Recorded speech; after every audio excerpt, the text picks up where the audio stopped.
Hello, my name's Kingsley Singleton, Deputy Editor of Digital Photo, and welcome to this Photoshop and Elements video lesson. Winter is a great time to get out and about with your camera, and so long as you know how to deal with the conditions, you're almost guaranteed of some great shots. In this month's magazine, you'll find a whole host of quick and easy tips for shooting great winter landscapes, as well as some ideas on what to look out for on your excursions. Here we've got pretty much everything we need. A fresh covering of snow to give it that real winter flavour, some low sunlight to bring out the detail, a nicely textured sky, and a strong frosty foreground to tie everything together. But if you take a look at how the picture came off the camera, it wasn't always that way. By comparison, everything here is looking a bit dull and gloomy, and it's only after making a few adjustments in Photoshop that the picture really comes to life. The first and probably most important change is that I've lightened up the snow. This is a common problem with winter pictures, as the brightness of the scene can fool your camera's metering into underexposing the shot. In this case, I've tackled it using a levels adjustment layer, and I've used a similar trick to improve the sky.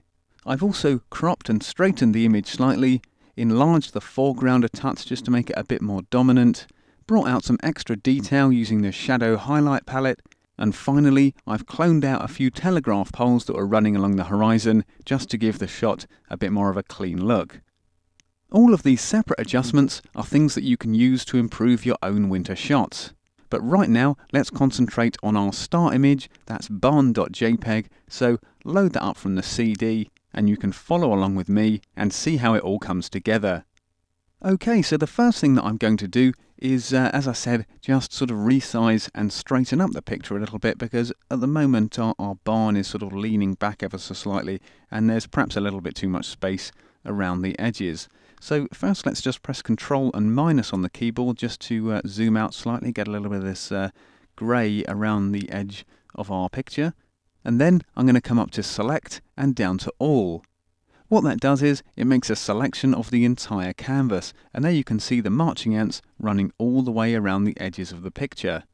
That means that everything is selected, so when I then come up to Edit and down to Free Transform, which you can also access by pressing Ctrl and T on the keyboard, it means that any changes I make to this bounding box will affect the entire picture. What I want to do first is correct this slightly skewed vertical here, so I'm going to just distort the canvas slightly by holding down the Control key and then clicking on this bottom left corner handle and just dragging it out a little to the left. There you can see immediately we're straightening up that vertical line, so leaving it somewhere around about there should be okay, and then I'm just going to enlarge the whole picture slightly, just losing some of the dead space around the edges. And to do that, still with our bounding box active, I'm going to hold down the Shift key and the Alt key, and then I'm just going to click and drag on one of the corner handles again, and there you can see the whole canvas starts to resize from the center, so we'll just blow it up a little bit. We're only enlarging by about 10% or so, but something around about there should be okay.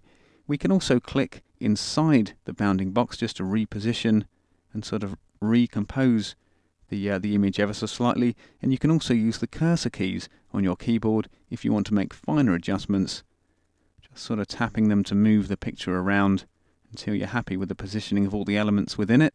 And I think that's looking pretty good now, so I'm going to click the tick up here in the options bar. The next thing I need to do is lighten up all this snow. It's really dull and grey and gloomy at the moment, and of course the snow we really want to be nice and bright and as close to white as possible without losing any detail. So, as I said in the introduction, I'm going to use a levels adjustment layer to do this. So the first thing we need to do is bring up our layers palette so we have access to those functions. So let's come up to Window and down to Layers just to make that pop on the screen. And then before we add the levels adjustment layer, we first need to make a selection of the snow. So come over to your toolbox and we'll choose the rectangular marquee tool there, and then just click somewhere slightly below the barn and drag it out over the bottom half of the picture. Something like that should be fine, and then we want to soften the edge of our selection so that we don't have a nasty hard edge against our lightened snow area there. So we'll click on the Refine Edge button up here in the options bar. And using the preview down the bottom, we can see that's looking nice and soft. Now I'll just drag that contract expand slider back to 0, using a feather radius of somewhere between 200 and 250 pixels will give you the kind of soft graduation that you want. Just looking at where our adjustment is going to take place, though perhaps it's a little bit too far down, so we could possibly just move this slider over to the right just to push it up a little bit closer to the horizon. So we're expanding our selection, we're growing it sort of from the bottom up. And now we can use some of these preview buttons down here just to make sure we're not taking in any of the sky. So I think something about there should be okay. So we'll click OK to exit the Refine Edge palette, and then we can come down to the foot of the Layers palette and click on the half black, half white circle there. That's the Create New Fill or Adjustment Layer icon, and we can pick Levels from the list. As soon as you do that, your new Levels Adjustment layer will appear in the Layers palette, and then we can simply click and drag the white point slider over to the left, just lightening all that area of snow. Just correcting that original exposure ever so slightly, and leaving it somewhere around about there should be okay. A quick tip though, when you're using the Levels palette, is to hold down the Alt key on the keyboard, and that gives you a little graphical preview showing you where you're clipping parts of the image, where you're brightening it up too much and you're losing detail. So we want to stop before we do that. So something around about 170 should be okay here. If the snow's still looking a little bit murky, we can also click and drag our gamma slider over to the left as well, just maybe to about sort of 1.3. And then if the foreground's starting to look a little bit washed out, just bring your black point slider in a little bit as well. And using the Alt key method works here as well. So you can see as I'm holding down Alt, I'm just seeing where those black areas are starting to creep in. So we'll leave it at about 10. Okay, so we can click OK to exit the Levels palette. And then with the rectangular marquee still active, we'll this time drag it out over the sky, because we just want to kind of improve that area next. So something around about there should be okay. We'll come back up to the Refine Edge button so we can add some feathering to our selection there. And just using the on black preview again, we can see that we're affecting kind of most of the sky. So that selection looks pretty good. We can press OK. And then we can add a second Levels Adjustment layer to the image. Just make a bit of room in the Layers palette so we can see what's going on. Click the icon again. Choose Levels once more. This time, of course, you get a slightly different looking histogram because we've got different tonal values in that selected area of the image. But what essentially we want to do here is click and drag our black and our white point sliders in just to meet the ends of the histogram there. Just making sure we've got a little bit more contrast in that area of the image. And then to darken it down ever so slightly, we'll push the gamma slider over to the right. So something about 0.6 should be okay. And if I just click on and off the preview icon, you can see that that sky is looking a lot more impressive. Click OK to exit the palette again. And very quickly and simply with those two Levels Adjustment layers, we've gone from a pretty sort of flat and dull looking picture to one with a much better balance of light and shade. We've got this darker sky that's kind of hemming in the top of the image nicely, and of course, most importantly, we've got some white snow, or something very close to white anyway. And the next thing I want to do is just bring out a little bit of extra detail in some of the darker areas of the picture, like the side of the barn and some of the shadowy areas on our frosty stick in the foreground, and I'm going to do that using the Shadow Highlight command. What I need to do first though is click back on the background layer in the Layers palette, and then because I don't want to make these changes to the entire image, I'm first going to press Ctrl and J to make a copy of the background layer. I'm going to apply the shadow highlight changes to this layer, and then I'm going to just simply erase the parts that I don't want. So once you've got your background copy layer in your Layers palette, come up to Image, down to Adjustments, and pick Shadow Highlight. And if you're using Elements software, you'll find this under the Enhance menu. Just go down to Adjustments once you've clicked Enhance. So we'll give that a click, bring up the palette on screen. And as you can see, as soon as it appears, things will look kind of pretty gaudy. But what we're going to do is just concentrate on these areas here, the barn and the stick. Don't worry about the snow and the sky because we'll be losing those parts. And we'll just reduce the amount of lightening that's going on in the shadow areas. Just taking that down to about sort of 30 or 35% and clicking OK. And then to lose the effect from the areas where we don't want it, we'll come over to the toolbox again, click on the eraser tool, then up in the options bar, increase the size of the brush to, let's see, what should we have? We'll go for something about 200 pixels to start off with. Bring the hardness right down to 0. And if you don't have a hardness slider, you won't in Elements, just hold down the Shift key on the keyboard and press the left square bracket key a few times just to soften up the edge of the brush. And in fact, that brush is looking a bit too small, so we'll just use the keyboard shortcuts to increase its size, and that's just pressing the right square bracket key a few times. Don't hold Shift this time, otherwise you will harden up the edge again. So we'll take that up to about 500 pixels. And then all we need to do is just click and erase those areas where we don't want to see the lightening of the shadows. So we'll take it down behind the barn there, and then we'll sweep it along those snowy areas too. But we'll leave the stick because that's where we want the effect to be most pronounced. So with just a few clicks, we can erase all those parts we don't want, and we can bring out detail in those darker areas quite nicely. Just clicking on and off the layer there, the layer visibility, to see the changes we've made. You can see that it's really brought out that detail quite nicely.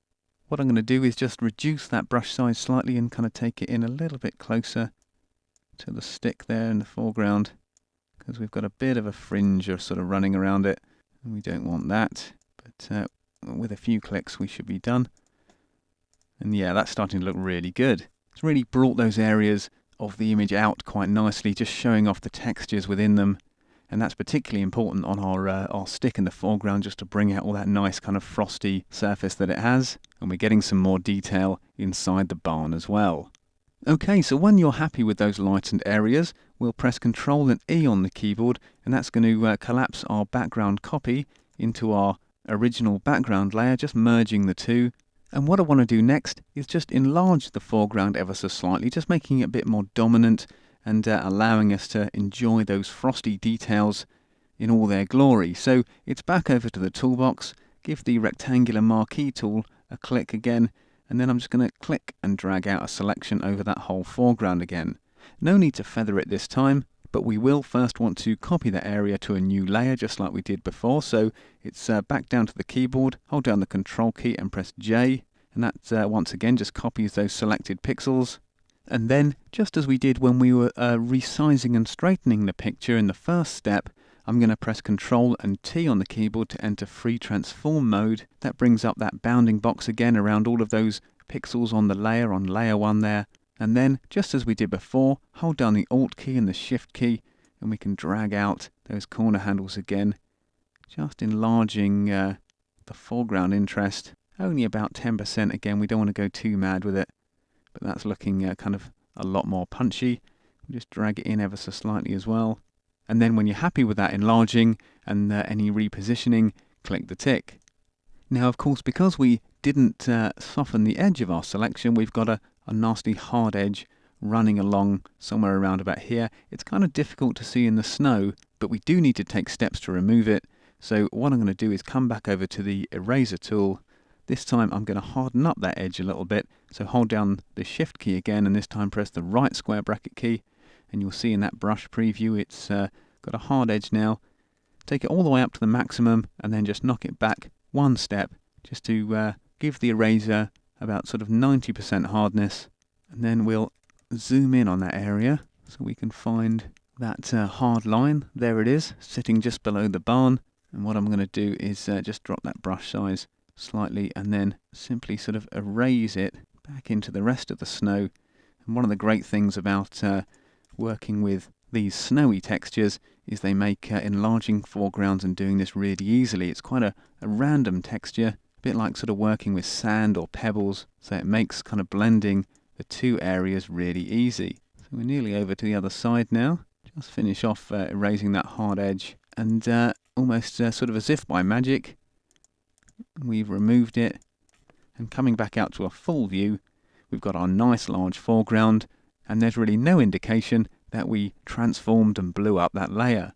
So once again, press Ctrl and E on the keyboard when you're done, just to merge that layer with the background. So we're just working on the single layer again there. And what I'm going to do next is use another levels adjustment layer just to improve some of the colours in the image, just making them ever so slightly warmer, not losing the cold wintry feel, but just kind of making it look a little more cheery. So we'll hit the half black and half white icon again, come up to levels and pick that from the list, and then instead of making adjustments to all three channels at the same time, that's the RGB channel up there at the top of the palette, we're going to click on the downward facing arrow and select the red channel. In here I'm going to click and drag that middle slider just ever so slightly over to the left. You don't want to go too far, otherwise you'll get sort of a bit of a kind of a nuclear effect going on. We're just going to drag that to about 1.05, just giving the red a little bit more prominence in the colour balance there. And then we'll come back to our channel list and we'll come down to blue, and we'll click and push that middle slider in the opposite direction, and that's just giving us a little bit more yellow in the image.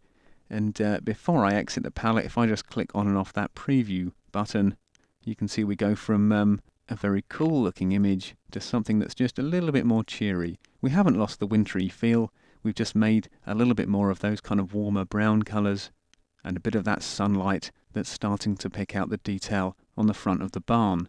So we'll click OK again to exit that levels palette, and then the final thing we're going to look at is just removing some of these slight blemishes on the horizon there. We all enjoy electricity and telephones, but we don't necessarily want to see telegraph poles and pylons in our pictures. So what I'm going to do is use the clone stamp tool just to remove these from the scene, just so we can enjoy that kind of rural scenery a bit more. So let's make another copy of the background layer. This is always a good idea when you're cloning, because it means that you can return to your starting point without worrying about going into the image's history and that sort of thing.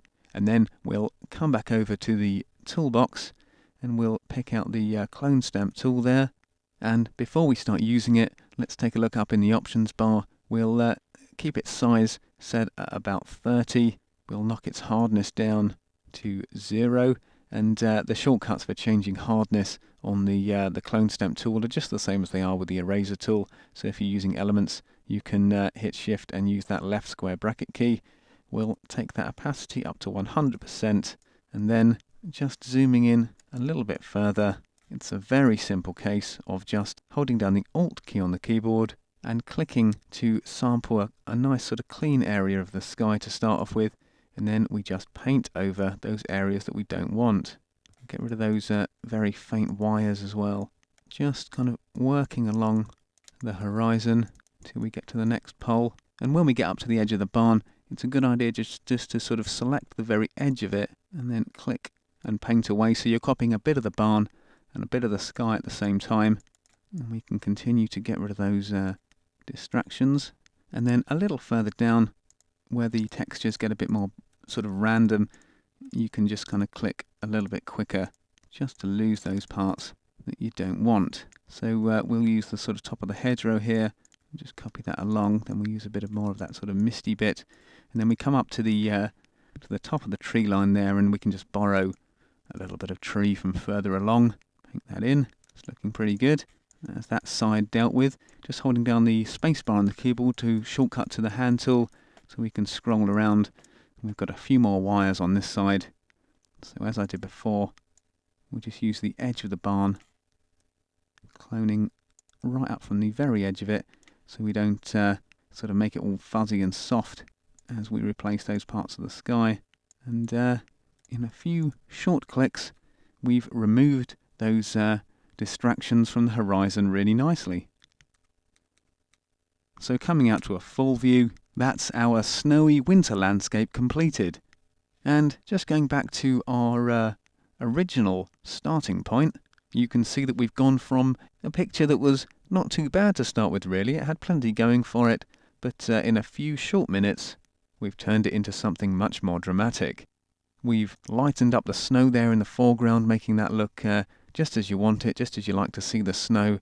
Darkened the top of the sky, and we've warmed up the colours in the image using separate levels adjustment layers. And of course we've also expanded that foreground, making it a bit more punchy and a bit more eye-catching, and we've got rid of a few of those blemishes on the horizon too. And finally we'll just come up to Layer and down to Flatten Image, just to take all of those separate layers and turn them into a single background layer again that you can save as a JPEG. So take a look at the shooting tips in this month's magazine. Get out into the chilly weather with your camera, and then when you're back at home in Photoshop or Elements, make sure you give these tips a try, because they certainly will improve your winter images no end. Okay, thanks for watching, and I'll see you next time.